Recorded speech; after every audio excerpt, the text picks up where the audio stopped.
Hello दोस्तों, इस प्यार को क्या नाम दूँ। स्टार प्लस के मोस्ट पॉपुलर शो में आपको दिखाया जाएगा जो आस्था होती है वो बिना टोट मारे नहीं रहती है। वो निरंजन की बेइज्जती करने लगती है, कहती है कि देखो मैंने कहा था ना तुमसे किया, तो तुम अपनी हरकतों को सुधार लो वरना तुम एक दिन अकेले रह जाओगे। वही हुआ ना तुम्हारे साथ। देखो आज सोजल वहीनी भी तुम्हारी सच्चाई देखकर हमारे साथ आ गई है। किसी दिन ऐसा भी होगा कि वरद का दादा को भी तुम्हारी सच्चाई पता चल जाएगी और एक दिन श्लोक को भी तुम्हारी सच्चाई रूबरू पता चल जाएगी। फिर तुम अकेले खड़े रह जाओगे। बाबा मैं तुमसे अब भी कह रही हूँ कि अपनी गलती मान के सभी से माफ़ी मांग लो और अपना सच जो है वो सभी को बता दो कि तुम आई से कितना सब कुछ गलत करवाते थे। उन्हें उनके बच्चों का प्यार मिल जाएगा। आस्था जो होती है इतना भाषण दे के वहाँ से चली जाती है कि निरंजन को इतना बुरा लगता है, इन बातों का इतना गुस्सा आता है कि वो घर में तोड़फोड़ करने लगते हैं। जो मेज होती है टेबल उसको वहाँ से फेंक के मारते हैं और फिर गुस्सा करने लगते हैं। कहते हैं अपने आप से ही कि अगर मैंने इस लड़की को नहीं रोका तो ये बहुत बड़ी ज़्यादा प्रॉब्लम क्रिएट कर देगी। उधर आप देखेंगे मानसी जो होती है वो बैठी हुई होती है कि वरद उसके पास जाते हैं और जाके उससे बात करने की कोशिश करते हैं। कहते हैं कि देखो मैं पहले से ही बहुत ज़्यादा परेशान हूँ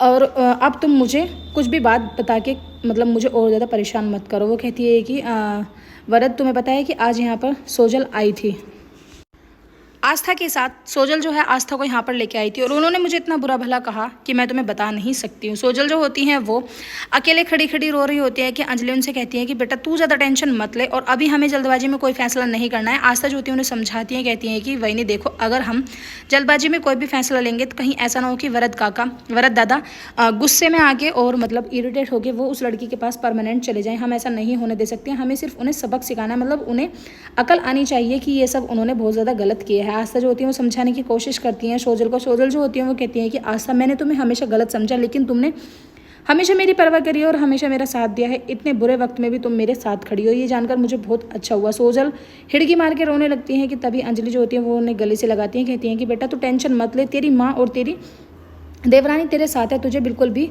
कुछ भी नहीं होगा।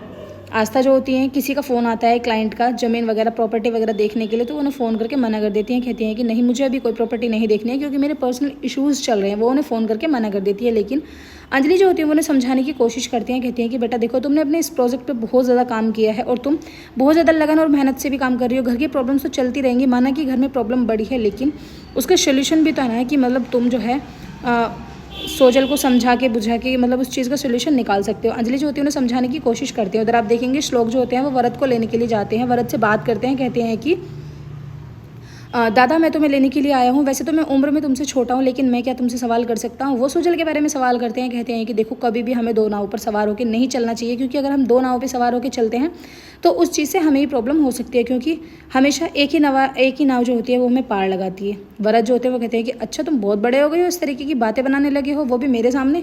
और वो फिर मना कर देते हैं। कहते हैं कि देखिए यार मैं इस बारे में कोई भी बात नहीं करना चाहता हूँ, मैं पहले से ही बहुत ज़्यादा परेशान हूँ और ज़्यादा मैं इस पचड़े में नहीं फंसना चाहता। श्लोक जो होते हैं उन्हें समझाने की कोशिश करते हैं लेकिन वरद उनसे मना करते हैं। लेकिन वरद के कहने पर नहीं मानते। तो फिर वो कहते हैं कि देख सोजल से तो मैं वैसे भी प्यार नहीं करता था लेकिन मैंने उस सोकोल्ड बीवी को अपनाया और मैंने उसकी कही हुई हर बात मानी। फिर हमें एक बच्चा भी हुआ काव्य, जिसकी वजह से मैं उसे छोड़ना नहीं चाहता। अदरवाइज़ मैं उसके साथ रहना नहीं चाहता हूँ क्योंकि वो मुझसे प्यार नहीं करती है, मैं उससे प्यार नहीं करता और मानसी मुझसे प्यार करती है। वो मेरी फीलिंग्स को, मेरी मेच्योरिटी है, ऐसे करके कुछ बोल के बताते हैं कि वो बहुत ज़्यादा मेच्योर है और मेरी बातों को समझती है।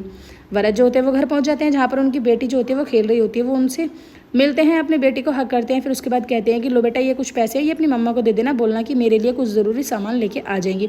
वो कहती हैं कि ठीक है पापा मैं बोल दूंगी। वरद जैसे ही अपनी बेटी को अपने साथ लेके जाने की कोशिश करते हैं कि उनकी बेटी कहती है कि नहीं पापा मुझे आज मम्मा के साथ रहना है क्योंकि मेरी टीचर जी कहती है कि जब कोई परेशान होता है, जिसका मन परेशान होता है, हमें उसको साथ देना चाहिए।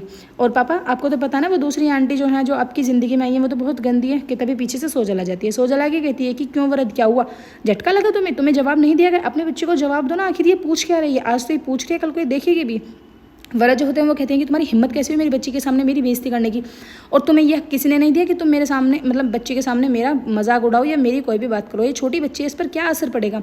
तभी बाबा वहाँ आ जाते हैं। बाबा जो होते हैं वो सारी बातें सुन रहे होते हैं। सोजल फिर से टोंट कसने लगती है बाबा पर। कहती है कि जैसे तुम्हारे बाबा थे वैसी ही औलाद निकली, भला मैं कैसे उम्मीद रख सकती थी, क्योंकि सारी फिसाद की जड़ तो बाबा ही है ना, क्योंकि इन्होंने हमेशा अपने लड़कों को कुछ भी नहीं कहा और उन्हें ढील दे के रखा है प्यार से। और बहुओं को तो इन्होंने सिर्फ काम करने की मशीन समझा है कि वो घर में आए, उनकी नौकरानी बनकर, बाई बनकर इनके घर का सारा काम करें।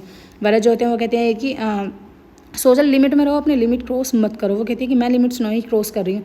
फिर वहाँ से सोजल जो होती है वो चली जाती है, अंजलि भी वहाँ से चली जाती है कि निरंजन अपने बेटे को समझाने की कोशिश करते हैं। वो कहते हैं कि ओ बाबा प्लीज़, तुमसे तो मुझे कोई उम्मीद ही नहीं है कि तुम मुझे कुछ समझाओगे और मैं तुम्हारी बातों को समझूंगा, क्योंकि तुमसे तो मैंने उम्मीद ही छोड़ दी है कि तुम कुछ भी अच्छा कर सकते हो। उधर आप देखेंगे कालिंदी जो होती है वो पूजा कर रही होती है उनके बेटे, यानी कि जो उनका बेटा है वो सो रहा होता है। वो कहती है कि मैं उसको उठा के आती हूँ। तभी अवधूत जो होते हैं वो मना करते हैं, कहते हैं कि नहीं, उसको उठा के नहीं आना है, क्योंकि अगर तुम उसे उठाओगे तो वो और ज़्यादा उल्टा तुम्हें ही परेशान करेगा। तुम्हें पता है ना वो कैसा है। उधर आस्था जो होती है वो अपनी प्रॉपर्टी देखने के लिए वहाँ पर पहुँच जाती हैं, प्रॉपर्टी को फाइनल कर देती हैं वो, और डील डन हो जाती है, जिसमें वो एक ब्लैंक चेक उन्हें दे देती हैं साइन करके। कहती हैं कि तुम इसमें फर्स्ट एडवांस की रकम जो है वो भर लेना। उसके बाद वो जो प्रॉपर्टी वाला आदमी होता है वो कहता है कि मैम साहब आप यहाँ से जल्दी निकल जाना, क्योंकि मौसम ख़राब भी हो रहा है और फिर अंधेरा भी होता आ रहा है।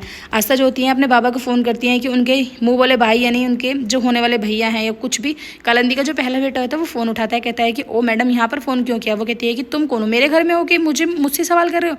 वो कहते हैं कि मैं कालिंदी का छोटा बेटा बोल रहा हूँ, मतलब कुछ ऐसे करके वो जवाब दे देते हैं। फिर उसके बाद आस्था जो होती है वो कहती है कि मेरे घर में रह के मेरे ही बाबा को तुम बूढ़ा वगैरह बोल रहे हो, तुम्हारी हिम्मत कैसे हुई। एपिसोड की एंडिंग तो ऐसी होगी फ्रेंड्स, आने वाले एपिसोड्स में आपको दिखाया जाएगा। आस्था जो होती है जंगल में फंस जाती है, जहाँ पर उसको लेने के लिए श्लोक पहुँच जाते हैं। बारिश बहुत तेज़ी से होने लगती है क्योंकि मौसम ख़राब होता है और उनकी गाड़ी भी ख़राब हो जाती है। दोनों को एक साथ टाइम स्पेंड करने का मौका मिलता है। हालांकि मुसीबत बढ़नी पड़ती है, लेकिन निरंजन को ये बात बिल्कुल भी बर्दाश्त नहीं होती है कि उनके बहू बेटे एक साथ रहें। वो तो अलग करना चाहते हैं। वीडियो अच्छी लगा लाइक करें, चैनल